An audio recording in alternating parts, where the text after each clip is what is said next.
Hello everyone, in this video we're going to be talking through the green Unit 6 lesson quiz sheet, front and back, that you'll be turning in first as part of the review assignment, and then the 3-page long 6A review. So starting with this green lesson quiz sheet, I really just want to give some instructions on this. First, this section is meant to be no calculator. Again, you will not be restricted on calculator use on the My Math Lab test. So this is focusing on using your math spam rules. So think about writing that mnemonic device and how each of those rules applies here.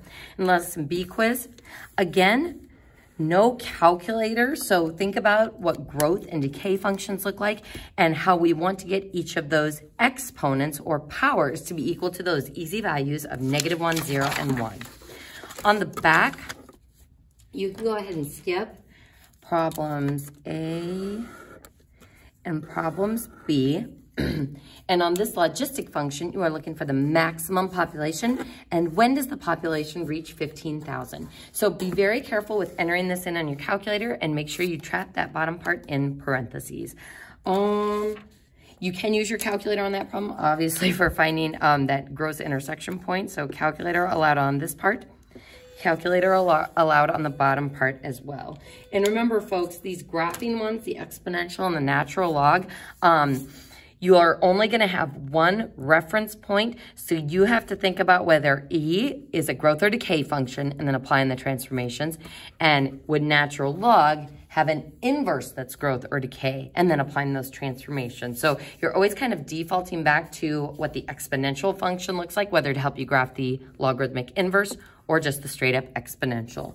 And then these ones are no calculator as well. So this is going to help you use some of those simplifying rules. And remember, folks, if you can't remember those kind of simplifying shortcuts, you can always write a logarithmic form in exponential form and vice versa if it helps you see those canceling properties or like the equivalency between the expressions.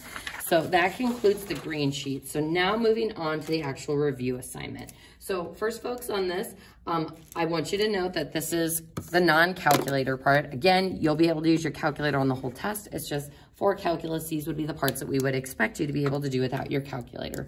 So first, what are my rules of exponentials? For exponential functions, we have a horizontal asymptote and a domain of all real numbers. To graph exponentials, we want the exponent to be equal to -1, 0, and 1, because those are nice, easy values that are easy to plug in without our calculator. So sometimes you'll be able to plug those values in directly for x or directly for y if you're graphing a logarithmic function, but other times you're going to have to think about what x value can I plug in to get those exponent values. Now, if I have y equals e to the x, you'll only be able to graph this using one reference point, because again, this is non-calculator, so only think about getting your exponent to be equal to 0, which usually will give you the reference point 0, 1, and that's aside from any transformations that you might have. Then for the log functions, and that includes common log, log base B, and natural log, you're going to use your parent ref point of 1, 0. And remember, my dumb mnemonic device is that kind of looks like the word log. And then you are going to apply the transformations to it. Logarithmic graphs have a vertical asymptote and a range of all real numbers. Now, folks, on some of these problems, what you're going to find is that instead of doing the ref point and then the transformations, is that you can also rewrite it in exponential form to think about the inverse. So let's write or write in exponential form. And then you're essentially going to be doing the opposite of what we did over here, where we're still going to be trying to get the exponent to be equal to those values, but when it is written in that inverse form, or when we're finding the log, you're going to be getting your y values, which will have the exponent t be equal to -1, 0, and 1. So folks, I'll be demonstrating both of these as we start working through these problems. So let's go ahead and just start with problem B. First, what type of equation is this? Well, this is exponential because variable x is up in the exponent. So transformation-wise, what do we have? I'm looking for a pen here. There we go. Transformation-wise, the 1/3 is the base.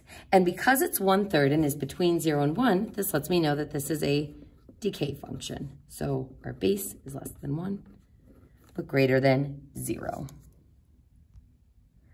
Next, the 2 is a vertical stretch. And the +2 up with the x is left 2. And the reason why we have to state these transformations is because we need to figure out where the asymptote is. So folks, in addition to graphing each of these functions, I want you to state the transformations.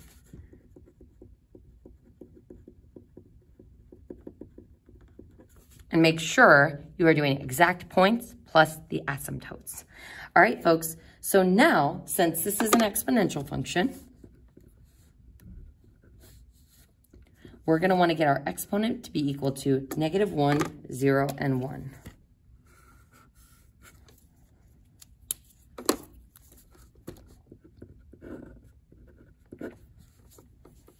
And while we're at it, let's go ahead and apply the transformations and think about where that horizontal asymptote would be. So exponential horizontal asymptote.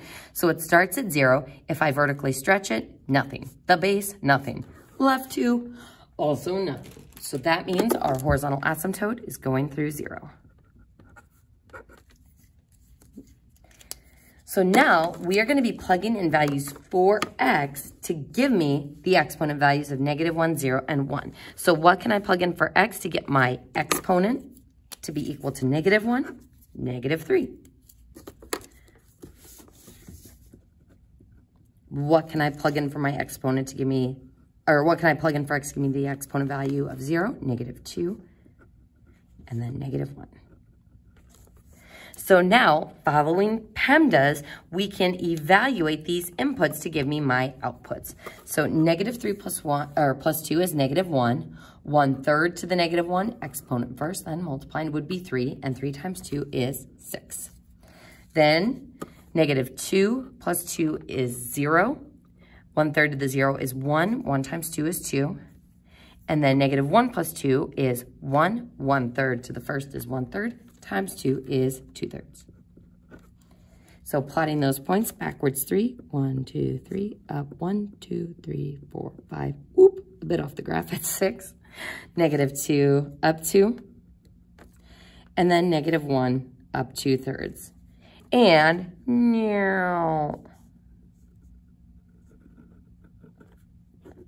And after we've made our graph, let's see if this matches what our transformations say. First, this is a base of 1/3, so this should look like a decay function, which it does.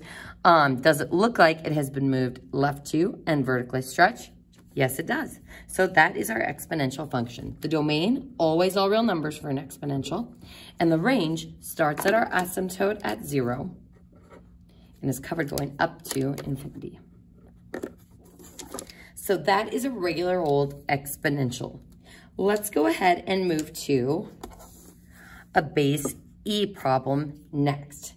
So on this one, we first identify it as an exponential equation because our variable x is up in the exponent. Describing our transformations, this is going to be right 1, up 2, and vertical reflection. So let's first think about where our asymptote will be. Starts at 0, horizontal. Vertical reflection, nothing. Right 1, still the same line. Up 2, it's going to move our horizontal asymptote here. Alrighty, so now we are going to make our table of values, but since we shouldn't be using our calculator, e to any power other than 0 is going to give me a gross decimal. So here, we are only going to have one reference point in our table. We want the exponent to be equal to 0. And how will we do that? Oop, I just broke this marker. And how will we do that is we need to plug in something for x to get me this exponent to be equal to 0. So let's go ahead and plug in 1. So 1 minus 1 is 0. E to the 0 is 1. The opposite of 1 is -1, and -1 plus 2 is 1. So there's my ref point, 1, 1. Boink. Now from here, how we are going to get the shape of this graph is by thinking about the transformations applied to the parent function. So I'm going to go ahead and just sketch what the parent graph looks like, which is going to be y equals e to the x. Now, you might not know exactly what the value of e is, but you should know that base e is a growth function. So, swoosh. That is what our parent exponential graph roughly looks like with 0, 1 as the reference point. Now, let's see what happens if we apply these transformations to it. If I slide it right 1 and up 2, so right 1, up 2, and then I vertically reflect it, we should end up with something like this. If that was confusing for you, you can also vertically reflect it first to make it go down here, and then slide it right 1 and up 2. And you see we get that same solid line graph. So that's what our graph should look like. And that helps me figure out where it's going to be leveling off towards the asymptote. So I'm going to level off on the upper part over here and then move exponentially this way. So this is a growth function because the base is greater than 1. Our domain is all real numbers, always is for exponentials. Now careful here, because our range starts at -infinity and stops when we get to that asymptote, which is located at 2 with a parenthesis. So here's an exponential where I can find 3 points. Here's an exponential where I only have 1 point, and that's when I need to rely on the parent graph and applying the transformations to figure out what it looks like. So let's go ahead and try another one. Let's go ahead and move to, let's do example C next. So this is a log function, and I know because x is inside the log and we have the log written there. So let's go ahead and state our transformations first. The 3 is just the base. Now, that doesn't do anything transformation-wise, and we wouldn't say that this log function is a growth function. That's just a characteristic of exponential graphs. But knowing that the inverse of this graph is a growth function is going to help us as we apply those transformation rules. So this will be left 2 and down 1. So applying these transformations, let's go ahead and think about where that vertical asymptote is going to be. So if we, I can find my pen here. If we move left 2 and down 1 will be the same vertical line. So that's where our vertical asymptote will be. Remember, logs have a vertical asymptote. Now from here, we have 2 options. You can either use the parent reference point, 1, 0, and then apply the coordinate transformation formula, or we can write this in exponential form. So folks, I'm actually gonna write this in exponential form. That's my big, that's my animal. That -1 though, is just kind of floating awkwardly over here when this should be my exponent. So we're gonna go ahead and add 1 to move it over to the other side. So my big is 3, my animal is x plus 2, and then my f of x is the same as y. So y plus 1. And to set this up as an x equals equation, we would get 3 to the y plus 1 minus 2 equals x. So now I have rewritten this log function in exponential form. And as we can see, this is definitely the inverse of an exponential function like this. So what I want to try to do is get my exponent, which in this case is the y value. I want to get those easy values of -1, 0, and 1. So what can I plug in for y to get the exponent to be equal to -1? That would be -2. How do we get 0? By plugging in -1 and then by plugging in 0. And now I'm doing PEMDAS, just I'm plugging in the y values. So -2 plus 1 is -1. 3 to the -1 is 1/3. 1/3 minus 2 is -1 2/3. Rows. Next, moving on to our next value, we plug in -1. That gives me 0. 3 to the 0 is 1. 1 minus 2 is -1. And then plugging in 0. 0 plus 1 is 1. 3 to the first is 3. 3 minus 2 is 1. So plugging in those points, -1 2/3, so about here. And then down to 1, 2. Okay. -1, -1, easy enough. And then 1, 0.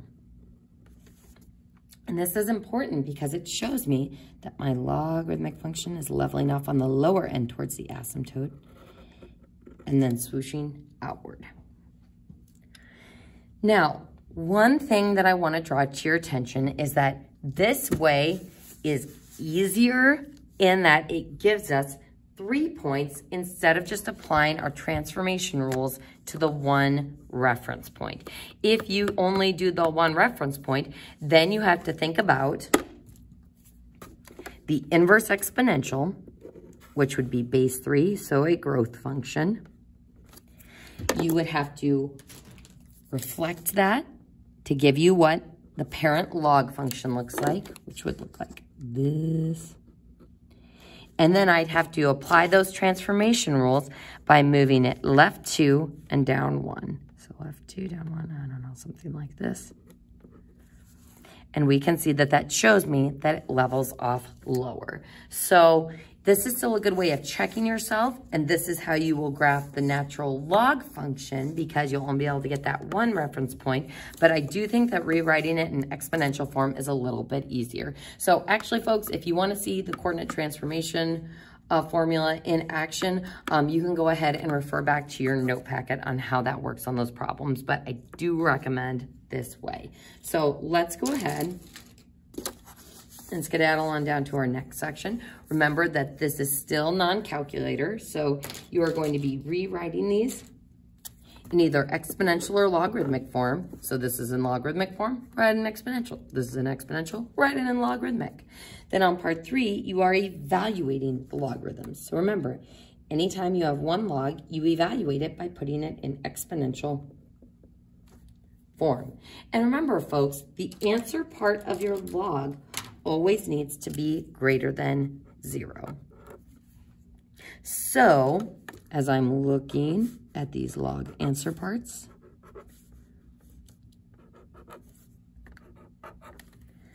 what I can see is that this one is going to not exist.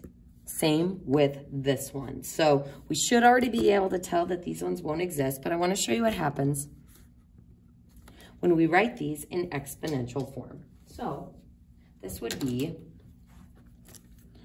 log base E of 0 equals x. There's my big, that's my animal, that's my ears. So e to the x equals 0. And as you can see, there is nothing we can plug in for x to make this true. So you can put undefined or does not exist for that one. Same with this one. There's my big, that's my animal, that's my ears. 2 to the x equals -4. There is nothing I can put in for x that is going to yield a negative number for the output. So D and E as well. Folks, on these ones, I would like to see work of rewriting it in exponential form. Otherwise, there's no way for me to tell that you just put it in your calculator. On D, this is one of those canceling shortcuts, but I just want to demonstrate how you don't really need to memorize those shortcuts, and we can actually write this in a different form to figure out what this is equal to. Now, yes, there is a log in this expression, but in general, because I have a base raised to an exponent equal to an answer, this is currently in exponential form. So what I'm going to do is I'm going to rewrite it in logarithmic form.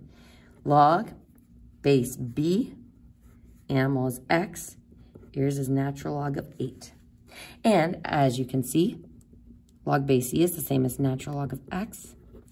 So equivalent-wise, or corresponding part-wise, I can see that the natural logs are the same. So x would be equal to 8. Now, if you did want to use your canceling rules, e raised to the natural log cancels out, and I would be left with 8. But if you aren't totally 100% sure on those transformation rules, I would go ahead and just rewrite it in the opposite form to figure out the corresponding parts. So I'll leave you guys to finish out those other ones. The next section, expand. Everything on the land, nothing trapped inside the square roots. So everything on the land, expand on the land. Nothing trapped in square roots.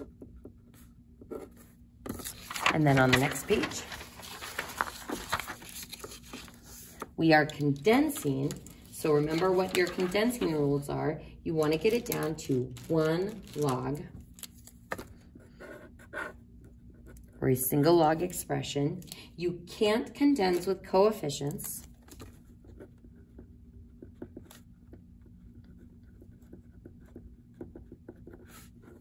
And you want radicals. Radicals are considered more condensed. So radical x better than x to the 1/2.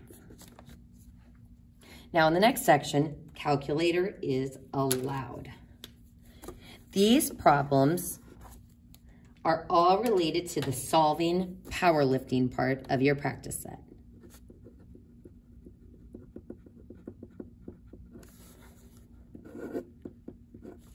You can cross off the part that says checking your answers graphically. We're going to focus on the algebra side of this.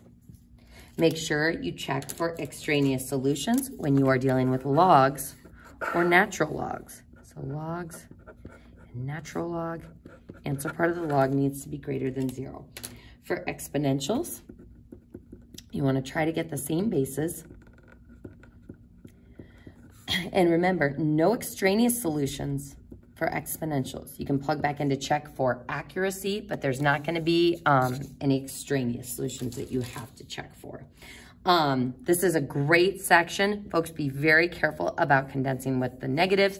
Always make sure that when you condense, you don't forget the log that's out in front. And the only other problem I wanted you to put a star by is problem I. What I want to show you is what you can't do on this problem. You cannot start it off by saying this is the same as 10 to the x plus 25. So you cannot distribute that 5 to that base. You could distribute it to the 5 to get 25, but I can't actually multiply those together, just like in the exponential equation when I have y equals a times b to the x, can't actually multiply a times b to simplify. So don't try to do this. You're going to start this problem by dividing by 5 to isolate your base. On the next page, don't forget on all of the percent increase and percent decrease problems to change your percent to working decimals. And remember that the top number in a logistic function is your C value or your carrying capacity or your limit to growth. Growth. So that concludes our review video. So folks, take your time on these. Think about all of your different rules for solving, for growth versus decay. Just keep track of what your original equation looks like.